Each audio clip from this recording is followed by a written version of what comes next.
The Omega's Lullaby, a werewolf romance story. Opening, hello my beautiful dreamers. This is Luna, and welcome back to Luna's Romance audiobooks, where the most overlooked hearts can hold the greatest magic, and sometimes the one everyone rejects is exactly who's needed most. Tonight I have a story that will warm your souls and surprise you at every turn. A tale of twin pups who couldn't be calmed, an alpha king desperate for peace, and an omega maid who everyone had dismissed as worthless. Until she did something no one else could do. Imagine being invisible, the lowest of the low. An omega so weak that even other omegas look down on you. Imagine watching countless qualified wolves try and fail to soothe the royal children, while you scrub floors and keep your head down, knowing your place. Now imagine discovering that your perceived weakness is actually your greatest strength. That the gift everyone mocked makes you the one person, the only person, who can bring peace to chaos. So settle in close, my dreamers. This is a story about being underestimated and rising above it, about finding your purpose in unexpected places, and about learning that sometimes the most powerful wolves are the gentlest ones. This is the Omega's Lullaby. Prologue, The Broken Omega. My name is Ren, and I am nothing. Not nothing in the poetic sense, nothing in the literal practical sense. I'm Omega, the lowest designation. But even among Omegas, I'm at the bottom. Too small, too weak, too quiet, too... everything wrong. Ren, you missed a spot, the head housekeeper snapped, pointing to a corner of the palace corridor I'd been scrubbing for an hour. Yes, ma'am. Sorry, ma'am. I scrubbed harder, my knees aching from hours on the stone floor. Around me, the royal palace bustled with activity. Servants rushing between chambers, guards changing shifts, nobles arriving for court, and me, invisible except when someone needed to criticize my work. I'd been working at the palace for 3 months. 3 months of scrubbing floors, emptying chamber pots, washing linens. The jobs no one else wanted. Why did we even hire her? Another servant whispered, not bothering to lower her voice. She's useless. Can barely lift the wash baskets. The king requires us to employ omegas from the outcast shelters. Some charity program. Charity wasted on that one. She'll probably die of consumption before winter. I kept my head down, pretending not to hear. I was used to it. Had heard variations of it my whole life. Too weak to live. Too worthless to matter. Better off dead. I'd been born the runt of a litter of 6. My siblings thrived. I barely survived. My parents tried. Truly tried. But when I failed to shift properly at 12, when my wolf emerged as barely more than a large dog, they gave up. She's broken, my mother said, crying. Something's wrong with her. By 15, I'd been turned over to the Omega Shelter, a place for wolves who couldn't function in normal packs. The broken, the weak, the worthless. I learned to make myself useful, learned to clean, to sew, to cook, learned to be so invisible that people forgot I was there. When the royal decree came, that the palace would employ omegas from the shelters, I'd been chosen. Not because I was skilled, but because they needed numbers, and I was expendable.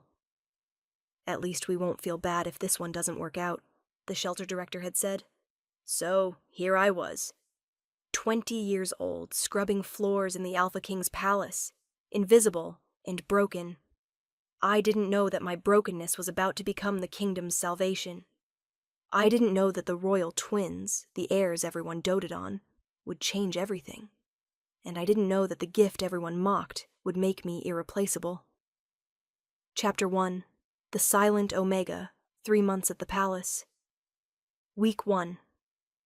My first week at the palace was overwhelming.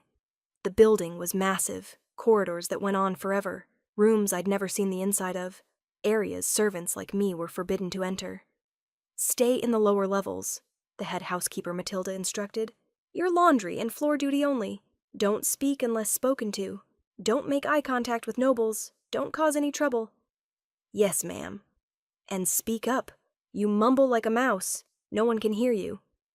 I tried to speak louder, but my voice had never been strong. Barely above a whisper on my best days. Useless, Matilda muttered. Just stay out of the way. So I did. I scrubbed floors before dawn, when the palace was still sleeping, washed linens in the basement laundry, where no one important ever ventured, kept my head down and my voice silent.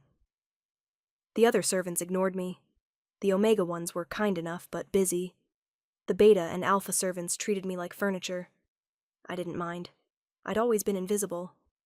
This was familiar. Week 4. By the 4th week, I'd learned the rhythm of the palace. Early morning, scrub the main corridors before anyone wakes. Mid-morning, haul laundry to and from the washrooms. Afternoon, clean whatever areas Matilda assigned. Evening, help in the kitchens if needed, otherwise more scrubbing. It was exhausting. My small frame wasn't built for the heavy labor. I collapsed into my tiny servants' quarters every night, muscles screaming. But I was fed. I had shelter. I was safe. That was more than I'd had before. "Did you hear?" one of the Omega servants, Clara, said during a rare break. "The king's twins are here. Arrived yesterday from the countryside." "The heirs?" another asked eagerly. "I haven't seen them since they were babies." "No one has. The king keeps them hidden after—" Clara stopped, glancing around. "After what happened to the queen." Everyone went quiet. I'd heard whispers about the queen, how she'd died giving birth to the twins, how the king had descended into grief so deep he barely functioned for months. "The twins are 3 now," Clara continued quietly. "Old enough to be presented to court. That's why they're here. I heard they're beautiful, perfect alpha pups, both of them. I heard they're monsters, uncontrollable. That's why the king hired 7 nannies before they even arrived. 7 nannies for 2 pups? That seemed excessive. But it wasn't my concern. I was floor scrubbing Omega. I'd never see the royal children. Week 8. The twins' presence changed the palace. Suddenly there was more noise, more chaos, more frantic servants rushing between the royal wing and everywhere else. "The nannies are failing," Clara whispered during laundry duty. "The twins won't calm, won't sleep, won't stop crying. They've gone through 3 nannies already. Each one quit after 2 days. Why can't they calm them? No one knows. The king's tried everything. Healers, experts, even a witch who specializes in temperamental pups. Nothing works." "Maybe they're just spirited," I suggested quietly. Clara laughed. "Spirited? Wren, you haven't heard them. The whole palace hears them. They scream day and night. It's like they're in pain, but the healers say they're perfectly healthy. Poor babies. Poor king, more like. He's desperate, running out of options." That night, I heard them for the first time. I was scrubbing the corridor 3 floors below the royal wing when the sound reached me. Crying. 2 voices overlapping. Not the normal fussing of children. This was deeper. Desperate. Like something was fundamentally wrong. My heart clenched. I knew that sound. Had made it myself as a child, when my wolf wouldn't shift properly, when the pain was so intense I couldn't articulate it. The sound of being broken and not understood. Week 12. 3 months in, and the twin situation was getting worse. 4th nanny quit, Clara reported. Lasted 1 day. Said she couldn't take the screaming. How is the king handling it? Barely. He's trying to rule a kingdom while his children won't stop crying. The council's getting impatient. Some are suggesting the twins are cursed. That's awful. That's politics. If the heirs seem weak or broken, it undermines the king's authority. I thought about that while scrubbing floors, about how quickly people would write off a child as broken, as cursed, as worthless. I'd been written off the same way. That afternoon, Matilda assigned me to scrub the corridor outside the royal wing. The king wants everywhere spotless. Healers coming and going, tracking dirt everywhere. Clean it. I went with my bucket and brush, keeping my head down as always. The crying hit me immediately. Louder here. More painful to hear. A door opened and a woman stormed out. The nanny, I assumed. She looked exhausted and defeated. "I can't," she was saying to someone inside. "I've tried everything. They won't calm, won't eat properly, won't sleep. I don't know what else to do. Please, just one more day. A male voice, deep, tired. The king? No, I'm sorry, Your Majesty, but no. Find someone else, anyone else. She left, nearly tripping over me in her haste. I kept scrubbing, trying to be invisible. The door remained open. The crying continued, and my heart broke a little more with each sob. Chapter 2, The Failed Attempts. Nanny 5, The Expert. The next morning, a new nanny arrived with great fanfare. This is Helga, Matilda announced to the staff. Renowned pup expert. Raised over 100 alpha children successfully. If anyone can calm the royal twins, she can.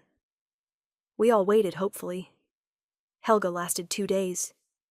I don't understand, she said, exiting the royal wing looking shell-shocked. I've used every technique, every trick I've learned in 40 years. Nothing works. They just scream and scream and scream. What specifically have you tried? The king asked, his voice strained. Everything. Rocking, singing, feeding schedules, strict routines, flexible routines, scent comfort, wolf bonding time. Everything. And nothing helped? Nothing. If anything, they get worse when I try the standard methods. It's like... She stopped.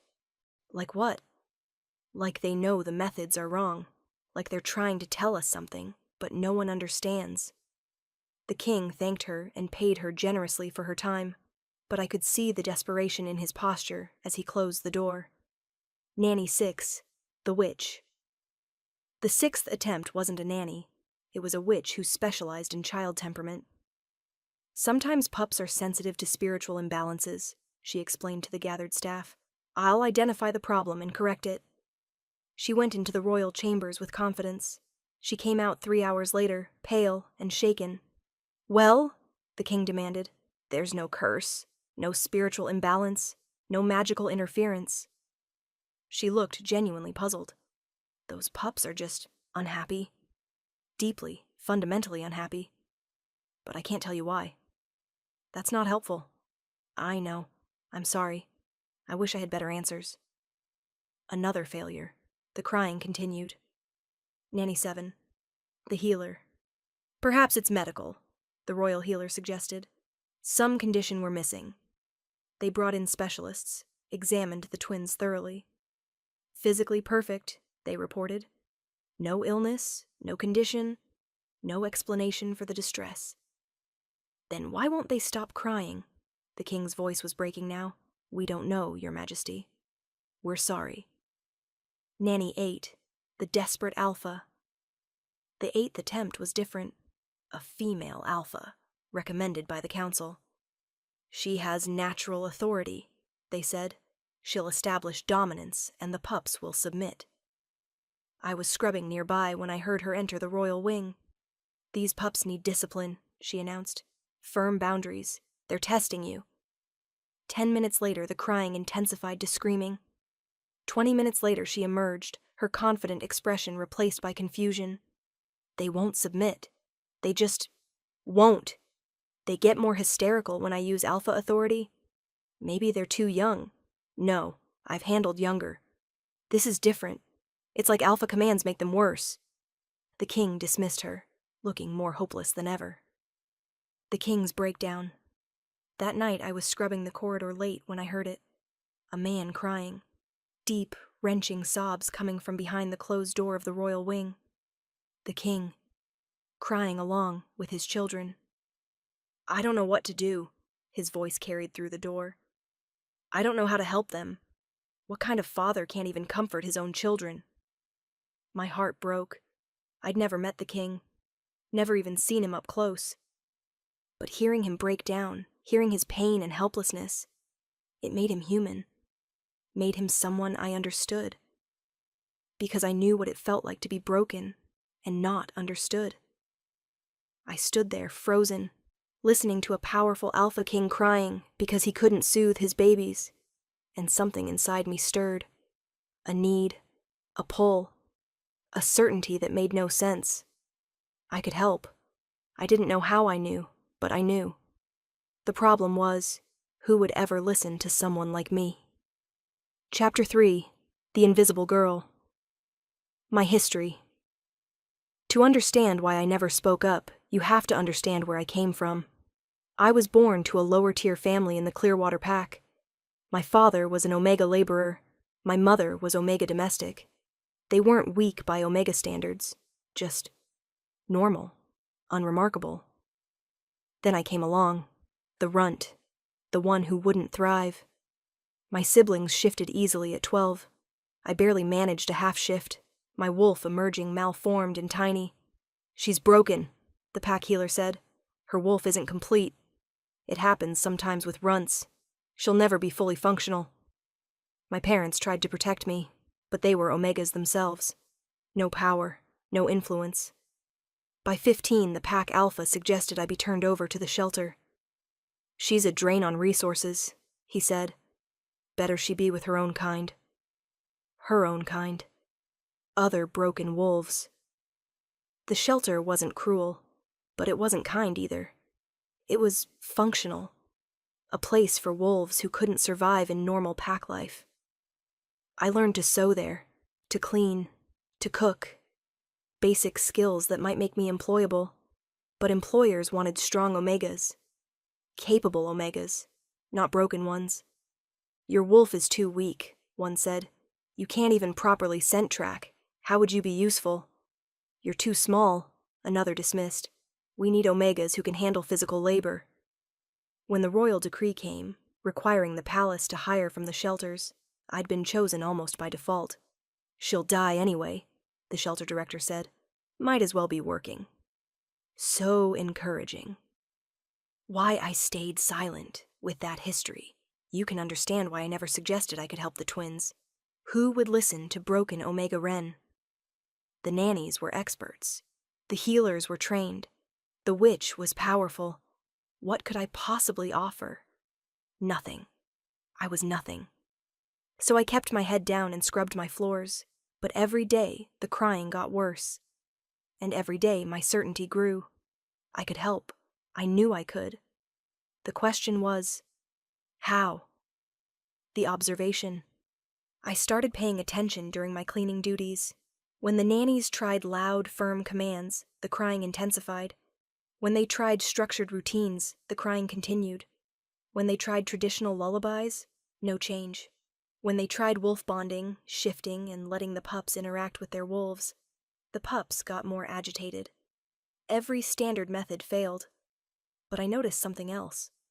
When the palace was quiet, late at night, early morning, the crying lessened slightly. When there was chaos, people rushing around, loud voices, activity, it got worse. When multiple people were in the room, more crying. When the king sat alone with them, quiet and still, marginally better, but still distressed.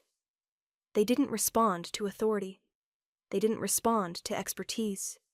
They didn't respond to standard methods. What did that mean? The gift I never wanted. There was something about me I'd never told anyone. A secret. An embarrassment. My incomplete wolf came with an unexpected side effect. I could feel emotions. Not just my own, everyone's. Like the incomplete shift left me open to pack bonds that shouldn't exist. It was overwhelming, constant, exhausting. In crowds, I was bombarded with feelings: anger, joy, frustration, love, all of it hitting me at once. That's why I kept my head down, why I avoided people, why I seemed so weak. I wasn't weak. I was drowning in everyone else's emotions. The shelter had a healer examine me once. Empathic sensitivity, she'd diagnosed, rare in wolves. Usually only seers have it, but never this strong. "Can you fix it?" "There's nothing to fix. It's part of who you are." She'd looked at me with something like pity. "Learn to shield, or it'll destroy you." I'd learned to shield somewhat. Walls in my mind, barriers. But it was exhausting, maintaining shields every waking moment. That's why I seemed tired, why I seemed weak. I was fighting a constant battle no one else could see. But here's the thing about empathic sensitivity. I didn't just feel emotions.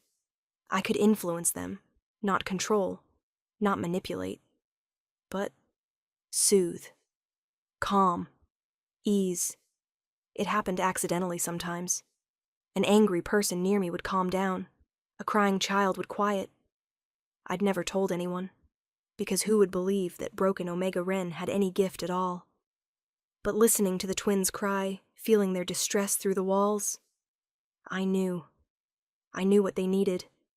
They needed someone who could feel what they felt, understand their distress, soothe them emotionally, not just physically. They needed someone like me. Chapter 4, The Turning Point.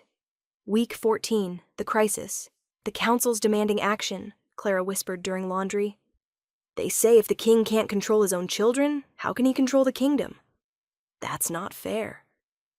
Since when is politics fair? They're looking for any excuse to undermine him. The crying twins are perfect ammunition.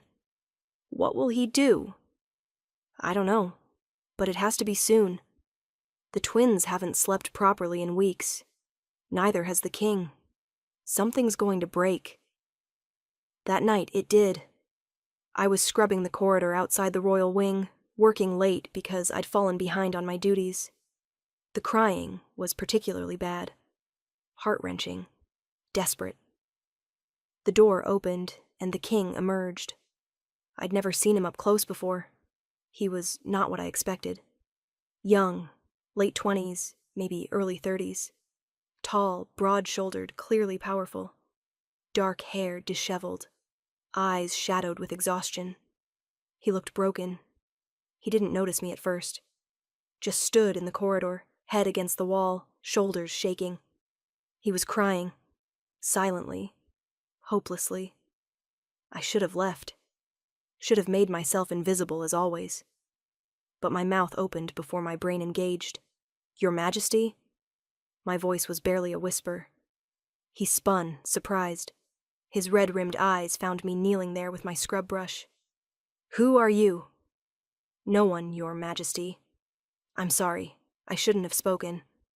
I started to leave, but his voice stopped me. Wait. You said something? What was it? I was just asking if you were all right. I'm sorry. I know it's not my place. You can hear them? He gestured to the closed door. The crying? Yes, Your Majesty. Everyone can hear it. And what do you think? His voice was raw, desperate.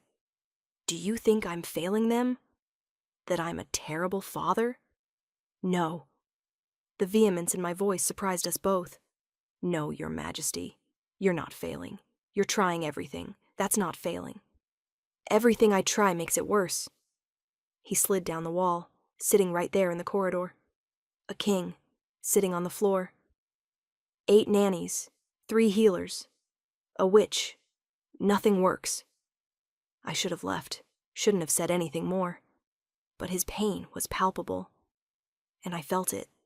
All of it. I stopped, aware of how presumptuous I was being.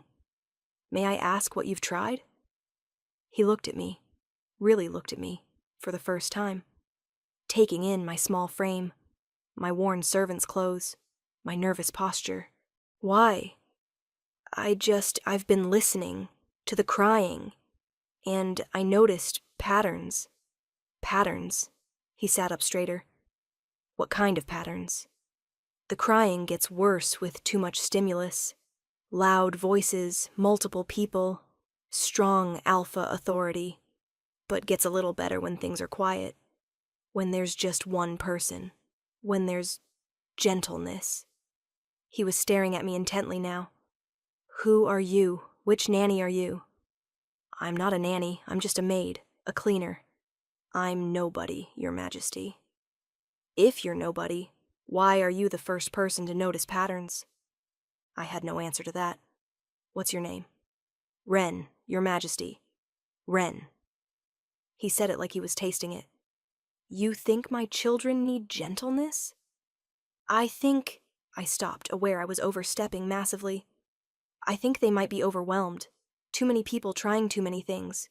Too much noise. Too much authority. Maybe they just need quiet, understanding. Every expert says pups need structure, routine, authority. What if your pups are different? Silence. He was processing. Then, come with me. What? Come with me, into the royal chambers. He stood, suddenly all business. I want you to see them. Your Majesty, I'm just a cleaner. I don't care. You've noticed things no one else has. Come. He opened the door and gestured me inside. I had no choice but to follow. Chapter 5. Meeting the twins, the royal chambers. The royal wing was chaos. Toys scattered everywhere, half-eaten food on plates, blankets in piles. The evidence of desperate attempts to calm the twins. And in the center of it all, 2 cribs. The king led me to them. This is Ash, he said, pointing to one pup. Dark-haired like his father. And this is Ember. Ember had lighter hair, reddish tints. Both had the same storm-gray eyes. Both were crying. Had probably been crying for hours. Their faces were red, fists clenched, bodies rigid with distress. My empathic sense was immediately overwhelmed. Fear, confusion, exhaustion. Pain, not physical, but emotional. They were scared and didn't understand why. They're terrified, I whispered without thinking. What? They're scared, confused. They don't understand what's happening to them. How do you know that? The king's voice was sharp. The healers say they're not in pain. Not physical pain, emotional distress. I moved closer to the cribs without thinking. May I? He nodded, looking baffled. I approached slowly, quietly, keeping my movements gentle. Hello, Ash. Hello, Ember. My name is Wren. My voice was barely above a whisper, but both pups reacted, turning toward me, crying, lessening fractionally. It's okay, I continued softly. I know you're scared. I know it's too loud and too much. I understand. I did something I'd never done intentionally before. I lowered my empathic shields completely. Let my gift reach out. Let them feel what I was feeling. Calm, understanding, acceptance. The crying lessened more. Keep talking, the king whispered urgently. Whatever you're doing, keep doing it. You're safe, I told the twins. No one's going to hurt you. No one's going to force anything. We're just going to be quiet together. Is that okay? Ember hiccuped. Ash's crying became softer. I kept up the steady stream of quiet reassurance. Not singing, not commands. Just talking. Acknowledging their distress without trying to fix it immediately. I know it's hard being little. Everything's so big and loud and confusing. But it's going to be okay. You have your papa. He loves you so much. He's trying so hard to help. Slowly, carefully, I reached into Ash's crib. Let my hand rest near him. Not grabbing. Just present. He reached for it. Tiny fist wrapping around my finger. The connection was immediate. Through my empathic gift, I felt his distress more clearly. And I pushed back with calm, with understanding, with acceptance. His crying stopped. Completely stopped. The king made a sound, somewhere between a gasp and a sob. How are you doing that? I don't know, I whispered honestly. I'm just listening, feeling what they feel, telling them it's okay. Ember was watching now, still crying, but quieter. Watching her brother hold my hand. I moved my other hand to her crib. The same slow, non-threatening approach. It's okay, Ember. I know it's scary, but you're safe. I promise. She grabbed my other hand. The connection formed. I pushed calm through it. Her crying stopped too. The royal chambers went silent for the first time in weeks. The king was staring at me like I'd performed a miracle. What did you do? His voice was awed. I just listened and let them know I understood. How? I couldn't tell him about my gift, about being empathic, about being broken. I don't know, Your Majesty. I just felt what they needed. The aftermath. For 10 minutes, the twins were calm, holding my hands, looking up at me with those storm-gray eyes, not crying. Then my empathic shields faltered. The effort of maintaining the connection was draining. The crying started again, but softer, less desperate. "You're exhausted," the king observed. "I'm sorry, Your Majesty. I can't hold it very long." "Hold what?" I didn't answer. He studied me for a long moment. Then, "You're empathic." My eyes widened. "How did you know?" "Only empaths can soothe through emotional connection. I've read about it. Never met one before." His expression was complex. "You've been hiding it." "People don't understand empaths. They think we're weak, broken. I didn't want to be sent away." "Sent away? For having a rare gift?" "I'm Omega, Your Majesty, the weakest designation, with an incomplete wolf shift. I'm already broken. Adding empath just makes me more different." "Different isn't broken." His voice was firm. "And what you just did, calming my children when no one else could, that's not weakness. That's power." I didn't know what to say to that. "Can you do it again? Tomorrow?" I think so. If you want me to. I want you to." He looked at his now softly crying children. "Whatever this is, it's working. More than anything else has worked." "I'm just a cleaner, Your Majesty. I don't know anything about childcare." "You know what my children need. That's more than 8 trained nannies knew." He made a decision. "Starting tomorrow, you're reassigned. You'll be the twins' caretaker." "But I'm not qualified." "You just did what no one else could do. You're more qualified than anyone." He moved toward the door. "Report here at dawn. I'll inform Matilda of the change. Your Majesty, the other servants. They won't accept an Omega caretaker for the royal heirs. Especially not someone like me. I don't care what they accept. You're the only one who's helped my children. That's all that matters." He left, leaving me standing there, 2 royal pups holding my fingers, looking at me with trust. I'd just become the most important person in the palace, and I had no idea what I was doing. Chapter 6. The New Role, Week 15. First day. Dawn came too quickly. I reported to the royal wing as ordered, terrified and uncertain. The king answered my knock, looking marginally less exhausted than the night before. "Wren. Good. The twins have been asking for you." "They can't talk yet, Your Majesty." "No, but they've been reaching toward the door. I think they remember you." He stepped aside. "They had a better night than usual. Still cried, but less desperately." I entered the chambers, and both pups immediately focused on me. "Wren," the king said formally, "from today you are royal caretaker for Prince Ash and Princess Ember. Your sole responsibility is their well-being. You'll have full authority over their care, schedule, and needs." "Your Majesty, I really don't know what I'm doing." "Learn, adapt, but keep doing whatever you did last night." His eyes held mine. "My children need you. The kingdom needs them calm. Will you do this?" What choice did I have? "Yes, Your Majesty." "Good. I'll send servants to help with the physical care, feeding, bathing, changing. You focus on the emotional soothing." He moved toward the door. "I have council meetings all day. Can you manage?" "I'll try." After he left, I stood in the royal chambers, 2 pups staring at me expectantly. "Well," I said softly, "I guess we're doing this." The learning curve. The first hour was trial and error. The pups were 3 years old enough to be mobile, communicative, curious. But they'd been in constant distress for so long, they didn't know how to be normal children. I started slowly, sat on the floor. Let them come to me. Ash crawled over first, curious. Ember followed, more cautious. "Hi," I said softly.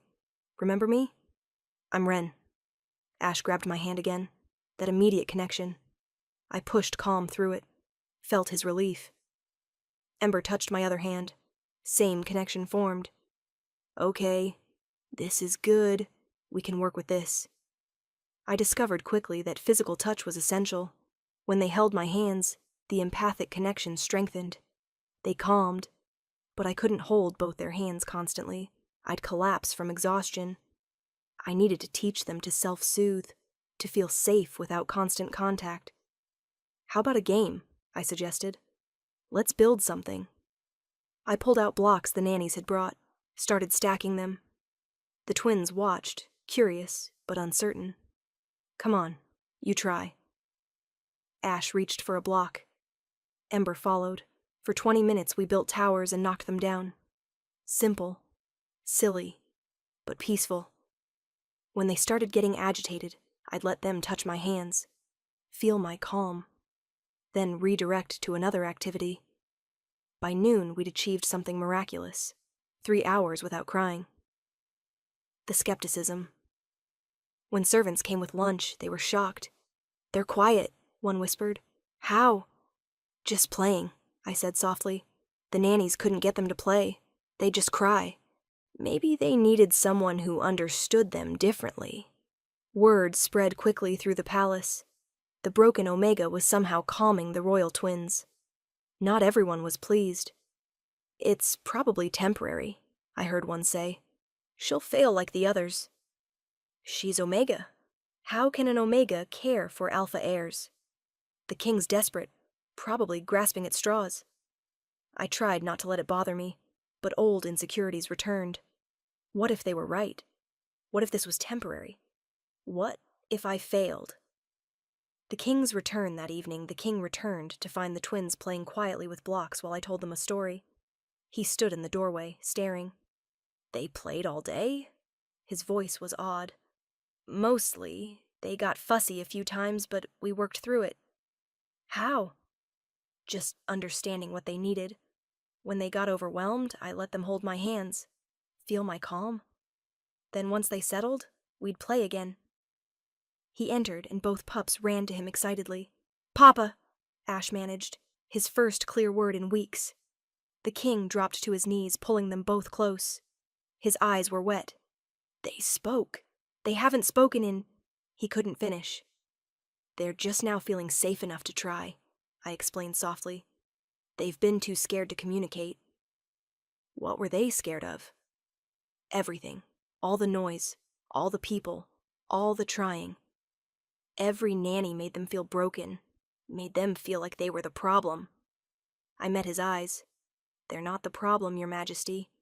Everyone else's approach was the problem. He stood, still holding his children. Stay. Please. Stay as long as they need you. I will, Your Majesty. And Wren. Stop calling me Your Majesty when we're alone. It's Caspian. I can't, that's not appropriate. You're caring for my children. You're family now. Call me Caspian. Family. No one had called me family in years. Chapter 7, The Transformation. Week 16, The Routine. Over the next week, we established a routine. Mornings, gentle wake-up, quiet play, let the twins set the pace. Midday, outdoor time in the private gardens, let them run and explore. Afternoon, nap time, with me sitting nearby, providing ambient calm. Evening, story time, quiet songs, slow wind down. Night, bedtime ritual, hand-holding, gentle reassurance. The crying diminished daily. By the end of the week, it was rare, only when they were genuinely tired or hungry. It's remarkable, Caspian said one evening, watching them sleep peacefully. You've done in a week what no one else could do in months. They just needed someone who listened. How do you do it? The empathic gift, how does it work? I hesitated, then explained. About my broken wolf, about feeling everyone's emotions, about learning to shield or be overwhelmed. And you can push emotions too? Make people feel what you feel? Sort of. I can influence emotions but not control them. With the twins, I just share my calm. They feel it, and it helps them find their own calm. That's incredible. And exhausting, I imagine. Yes, I have to rest frequently or I'll collapse. He looked troubled. I'm pushing you too hard. No, this is important. They're important. I'll manage. Let me hire assistants. People to help with the physical care so you can focus on the emotional support. That might help, but they have to be quiet, gentle. The twins are sensitive to aggressive energy. I'll find the right people. I promise. Week 18. The breakthrough.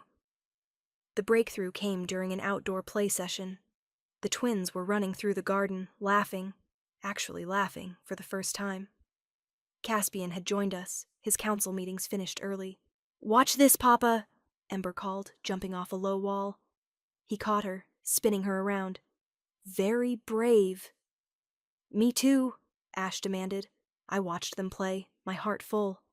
This was what they'd needed all along. Permission to be children. Space to be themselves. You're smiling, Caspian said, joining me on the bench. They're happy. How can I not smile? You've given them this. Given me this. His voice was thick. I don't know how to thank you. You don't need to thank me. This is what I was meant to do. I think. What you were meant to do, he repeated softly. Ren, can I ask you something personal? Yes? Why do you always call yourself broken? The question caught me off guard. Because I am. My wolf is incomplete. I'm weak, too small, too sensitive. I'm everything wrong with omegas. You're not wrong. You're different. There's a distinction. Different gets you cast out, made invisible, told you're worthless. Who told you that? Everyone, my pack, the shelter, other servants. I've been told I'm broken my whole life. His expression was fierce. They were wrong. All of them. You're not broken, Ren. You have a rare, powerful gift that helps people. That saved my children. How is that broken? I had no answer. Promise me something, he said seriously. Promise me you'll stop seeing yourself as broken. You're not. You're extraordinary. I don't know if I can promise that. 20 years of being told you're worthless doesn't disappear overnight. Then I'll remind you every day until you believe it. His hand covered mine. You're not broken. You're perfect exactly as you are. The touch sent warmth through me. His sincerity reached past all my shields. Maybe, just maybe, he was right. Chapter 8. The Complications. Week 20. The Council. Not everyone was happy with my success. The Council is questioning my decision, Caspian told me one evening. They think it's inappropriate for an Omega servant to be the primary caretaker for royal heirs. They're right. It is inappropriate by traditional standards. Traditional standards failed my children. You saved them. His jaw was set. But the Council wants to meet you, assess you, make sure you're suitable. I'm not suitable. We all know that. Stop. You're completely suitable. But they need to see it themselves. He looked at me seriously. Can you face them? It won't be pleasant. They'll question everything. Your background, your qualifications, your Omega status. If it means keeping the twins happy, I'll face anything. That's what I hoped you'd say. The council meeting was as awful as predicted. 10 elder wolves, all alpha or beta, all looking at me like I was something distasteful. This is the Omega? One said dismissively. She's tiny, weak. How can she possibly handle royal children? By succeeding where everyone else failed, Caspian said coldly. The twins haven't cried in days. They're happy, healthy, developing normally. That's what matters. But she's Omega. So what? Omega doesn't mean incapable. It means gentler, calmer. Exactly what my children needed. Your Majesty, with respect, this sets a dangerous precedent. Elevating a servant, an Omega servant, to such an important position. I'm not elevating her position. I'm acknowledging her results. She does what no expert could do. That makes her invaluable. How does she do it? Another counselor demanded, looking at me. What's your secret, girl? I kept my voice steady. I listen. I feel what they need. I respond with gentleness instead of authority. That's not an answer. How do you feel what they need? I glanced at Caspian. He nodded slightly. I'm empathic, I said quietly. I can sense emotions. The twins were overwhelmed by too much input. I helped them feel calm. Silence. Then, empathic? That's incredibly rare. And dangerous, another added. Empaths can manipulate emotions. How do we know she's not manipulating the heirs? She's not manipulating them, Caspian said firmly. She's soothing them. There's a difference. Still concerning. What if she turns them against you? Against the crown? She's incapable of that. Her gift is compassion, not manipulation. The debate raged for an hour. Half the council wanted me removed immediately. The other half admitted my results were undeniable. Finally, the head counselor spoke. A trial period. 3 months. If the twins remain calm, healthy, and happy, she stays.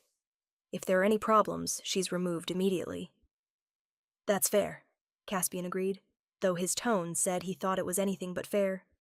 One more condition, the counselor added. She must be monitored. Regular reports on her methods. We won't have the heirs corrupted by inappropriate Omega influence. Agreed, Caspian said through gritted teeth. After they left, he was furious. Monitored, like you're a criminal. It's okay. I understand their concerns. I don't. You've done nothing but help, yet they treat you like a threat because you're Omega. That's the world we live in. It shouldn't be, and I'm going to change it. His eyes blazed gold. No more Omega discrimination. No more treating people as lesser based on designation. I'll rewrite every law if I have to. That's a big task. Then I'd better start now. Week 24. The breakthrough 6 weeks into my role, the twins had their first full shift. It happened during outdoor play. Ash was running and suddenly, his body rippled. Fur sprouted. He became a small wolf pup. He looked shocked. So did Ember. Then she shifted too. Same ripple. Same surprise. Did you see that? Caspian was amazed. They've been trying to shift for months. Couldn't do it until now. They were too stressed, I said, watching the twin wolf pups explore their new forms. Fear blocks shifting. Now they feel safe enough to try. The twin pups ran in circles, playing, exploring their wolf forms with joy. Everything comes back to safety, Caspian murmured. You made them feel safe. We made them feel safe. You're here too, spending time with them. They need their father. I wasn't here enough before. Too focused on being king. Not focused enough on being papa. You're learning. That's what matters. We watched the pups play, and something shifted between us too. An understanding. A connection. Caspian noticed me shivering. My empathic shields were dropping from exhaustion. You're drained. Come inside. Rest. I'm fine. No, you're not. I can see it. You push yourself too hard. He guided me to a bench. How often do you drop your shields? Constantly. The twins need the empathic connection. All day? Most of it. Ren, that's not sustainable. You'll burn out. I know, but I don't know another way. We'll find one. Together. Chapter 9. The Bond Week 28. Over the next month, something unexpected happened. Caspian and I became friends. Real friends. Not king and servant. Just two people who cared about the same thing. He'd join us for playtime, help with bedtime routines, ask my advice on parenting decisions. Should we start formal lessons soon? He asked one evening. They're 3 now, almost 4. Let them be children first. Lessons can wait. The council thinks a lot of things, but you're their father. You decide. He smiled. You're the only person who talks to me like that. Everyone else is too formal, too careful. Should I be more formal? Please don't. It's refreshing. We'd have long conversations after the twins were asleep, about pack politics, Omega rights, his vision for the kingdom. I want to change things, he said one night. Make Omega protection laws. Require consent for all matings. Ban discrimination by designation. That would help a lot of people. It would help people like you, who've been told they're broken when they're actually gifted. You keep saying that. Because it's true. His eyes held mine. You're the strongest person I know, Ren. You just don't see it yet. The problem was I was starting to feel things I shouldn't. Every time Caspian smiled at me, my heart raced. Every time he touched my hand, electricity sparked. Every time he praised me, warmth flooded through me. I was falling for him. The Alpha King. The one person completely out of my reach. You're being ridiculous, I told myself. He's being kind because you're helping his children. That's all. But my heart didn't listen. The festival. The turning point came during the Harvest Festival. It was the twins' first public appearance. Caspian wanted them seen by the pack, to prove the heirs were healthy. Will you come? He asked me. The twins will feel safer with you there. I'm just a servant. I don't belong at royal functions. You're their caretaker. You belong wherever they are. His voice softened. Please, I need you there too. So I went. Dressed in my best dress, still plain, still servant quality, but clean. The festival was overwhelming. Hundreds of wolves, loud music, constant activity. The twins clung to me, anxious. It's okay, I soothed. Papa's right here. You're safe. Caspian stayed close, helping me shield them from the worst of the crowd. You're doing great, he murmured. Both of you. When it came time for the king's speech, he brought the twins forward. And me. These are my children, he announced. Prince Ash and Princess Ember. Healthy, happy, growing strong. The crowd cheered. And this, he continued, putting his hand on my shoulder, is Ren, the woman who saved them, who brought peace to the royal household, who deserves all our gratitude and respect. More cheers, but also whispers. That's the Omega?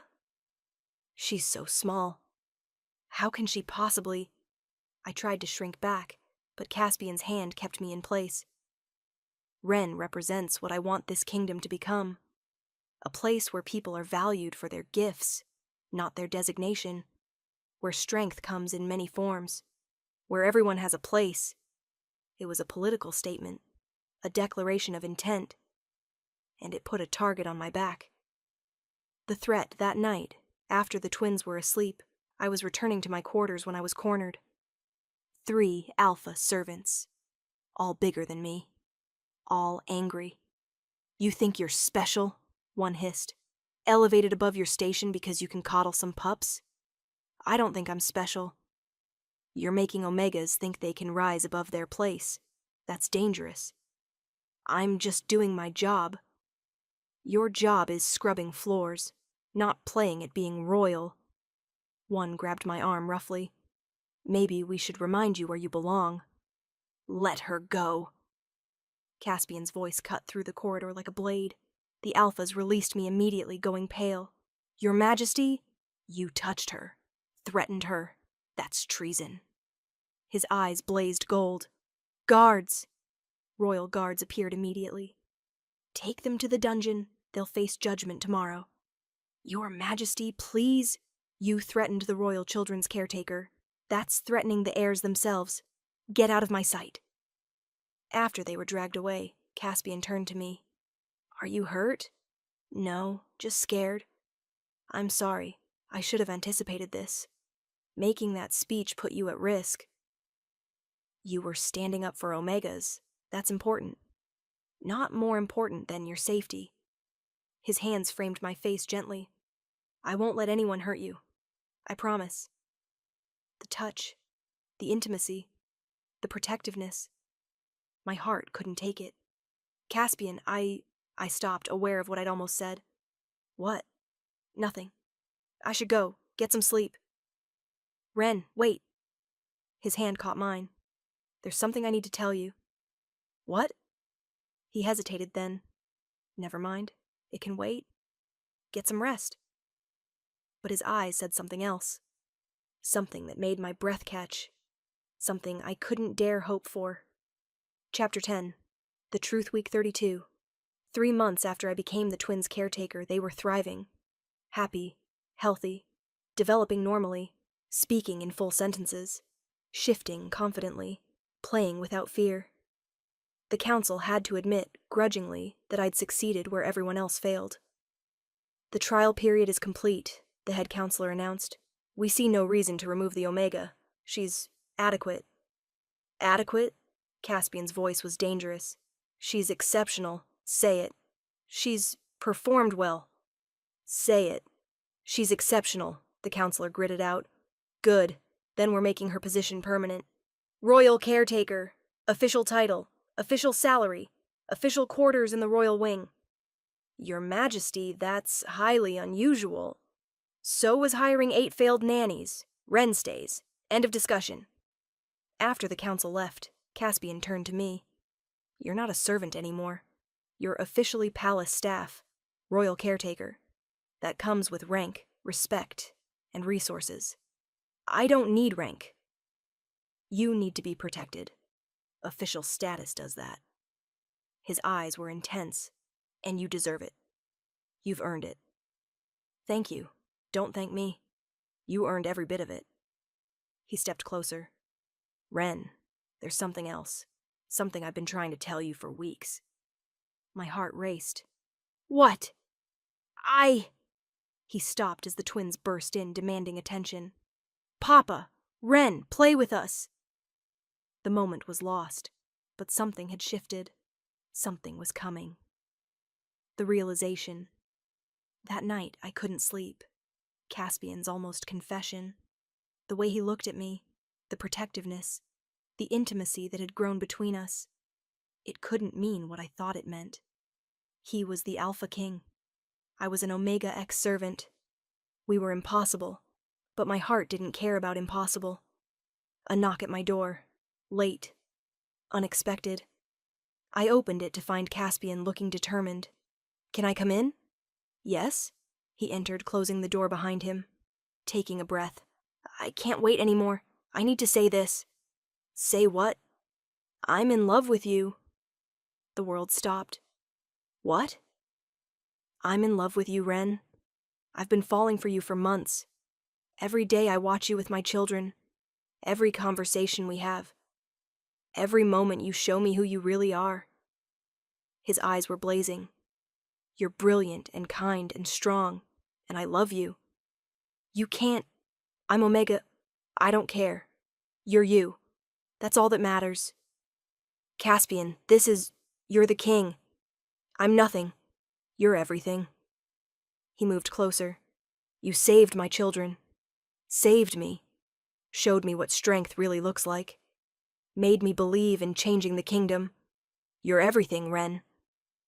People will never accept. I don't care what people accept.